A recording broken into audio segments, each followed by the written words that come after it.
நான் இருக்கையில் பயம் எதற்கு? என் பிள்ளையே, முன்னேற புதிய சிந்தனைகள் தோன்றும். புதிய வழிகளை கண்டுபிடிப்பாய்.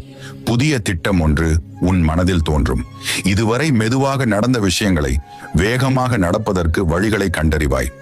பலரும் மகிழ்ச்சியை கைவிட்ட போதும் நீ விடாமல் தொடர்கிறாய். இப்போது அது இன்னும் வேகம் எடுக்கும். உன்னை திசை மாற விட மாட்டேன். நீ என் உயிராயிருக்கிறாய். எப்போதும் என் பிள்ளையாயிருப்பாய். உன் வாழ்க்கையில் முன்னேற நிச்சயம் வழிகாட்டுவேன். அதில் நீ நிச்சயமாக பயணிக்கப் போகிறாய். வெற்றியும் அடையப் போகிறாய். நம்பிக்கை இழக்காதே. எல்லாம் நன்மைக்கே. தடங்களுக்கு என்றும் வருந்தாதே. அதிலும் ஏதாவது நன்மை இருக்கும் என்ற நம்பிக்கையோடு செயல்படு. கவலை கொள்ளாதே. இந்நிலை கூடிய விரைவில் மாறும். அனைத்தையும் உனக்கு சாதகமாக நான் மாற்றுவேன். இந்த உலகம் ஏதாவது சொல்லிக்கொண்டே இருக்கும். அதை மனதில் ஏற்றுக்கொண்டு புலம்பினால் நியாயமில்லை. பிறகு நான் உனக்கு தரும் சந்தோஷத்தை அதை எப்படி உன்னால் அனுபவிக்க முடியும்?